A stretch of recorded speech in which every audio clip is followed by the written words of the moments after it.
লিল্লাহি তাকবীর। আল কোরআনের আলো, আল কোরআনের আলো। আল্লাহ মহান আল্লাহ সুবহানাহু ওয়া তাআলার দরবারে লাখো কোটি শুকরিয়া জানাচ্ছি যে এই চমৎকার সৃষ্টি ডক্টর মিজানুর রহমান হাফিজাহুল্লাহ এক নজরে কোরআন এট এ গ্লিম্পস অফ হোলি কোরআনের শুভ উদ্বোধন আমরা পর্যবেক্ষণ করছি। এই কিতাবটি সর্বশেষ আসমানি কিতাব আল কোরআন আল কারীম, এটি পৃথিবীর সবচাইতে, আমি প্রায় বলি যে সবচাইতে ইন্টারেক্টিভ একটা কিতাব, লাইফ ওরিয়েন্টেড একটা কিতাব, জীবন ঘনিষ্ঠ। এর চেয়ে বড় জীবন ঘনিষ্ঠ কিতাব আর হয় না।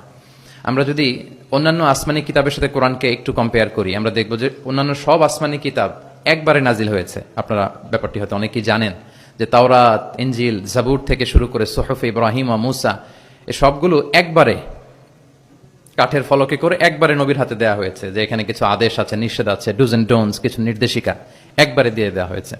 কিন্তু কোরআন হচ্ছে একেবারে ব্যতিক্রম, একবারে আসেনি, 23 বছরের একটা লং পিরিয়ড অফ টাইমে এসেছে। রাসূল সাল্লাল্লাহু আলাইহি ওয়াসাল্লাম ওনার জীবনে, সমাজে, পরিবারে, রাষ্ট্রীয় পরিমণ্ডলে যখনই কোনো সংকটের মুখোমুখি হয়েছেন তখনই সমাধান হয়ে হাজির হয়েছে কোরআন। তিনি পরিবারে সংকটের মুখোমুখি হয়েছেন, কোরআন এসেছে। ফ্যামিলি অ্যাফেয়ার্স নিয়ে চাপে আছেন, কোরআনে এসেছে। মদিনার বাজারে কিছু নিয়ে ডিল করছেন, সমস্যা, কোরআন নাজিল হয়েছে। যুদ্ধের ময়দানে কোরআন নাজিল হয়েছে। তিনি পাহাড়ে চড়েছেন, পাহাড়ের উপরে কোরআন নাজিল হয়েছে। মক্কায় নাজিল হয়েছে, মদিনাতে নাজিল হয়েছে, মরুভূমির মাঝখানে নাজিল হয়েছে। মানে যেখানে সমস্যা সেখানে কোরআন, প্রবলেম সলভিং মেথোডোলজি নিয়ে। এজন্য 23 বছরের লম্বা সময়টা লেগেছে। এজন্য এটা খুবই লাইফ ওরিয়েন্টেড, জীবন ঘনিষ্ঠ, ইন্টারেক্টিভ একটা কিতাব। মানুষের সাথে খুবই ইন্টারেক্ট করে কোরআন। যেখানে আমাদের সমস্যা ওখানে কোরআন এসেছে। এবং এটাকে আল্লাহ তাআলা ক্রাইটেরিয়ান বলেছেন এই কোরআনকে, আল ফুরকান, অর্থাৎ the criterion two differentiate between right and রং, সত্য মিথ্যার মধ্যে পার্থক্য করে দেয়। ইউফারিকু বাইনাল হাক্কি ওয়াল বাতিল।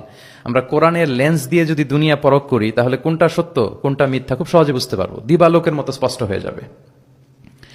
সো এই জন্য কোরআন স্টাডি করা, কোরআন পড়া, কোরআনের সাথে আমাদের সম্পর্ককে মজবুত করা, এদিকে যেন আমরা একটু যত্নবান হই। এই ছোট্ট একটা রিমাইন্ডার দিয়ে আমি আমার মূল কথা শুরু করছি। প্রিয় সুধী, এক নজরে কোরআন নামে যেই নতুন গ্রন্থটি প্রকাশিত হলো, আপনাদের সামনে, সবার সামনে শোভা পাচ্ছে। আমরা কি করেছি এই বইতে একটু করে আপনাদের সাথে শেয়ার করতে চাই।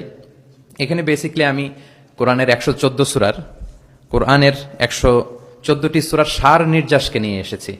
The cream of the creams এখানে পাওয়া যাবে। সিনোপসিস অফ দ্য এন্টায়ার কোরআন। পুরো কোরআনকে যদি সামারি করা হয় বা কোরআনের কি ফ্যাক্টগুলোকে যদি নোট ডাউন করা হয়, ওইটাকে যদি সুন্দর করে ডিজাইন করে সাজানো হয়, তাহলে যেটা হবে সেটাই হচ্ছে এক নজরে কোরআন। এই কাজটা আমরা করার চেষ্টা করেছি। এবং এই বইতে কোরআনের তথ্যগুলো, মেসেজগুলো আমরা খুব সহজ ঝরঝরে বাংলা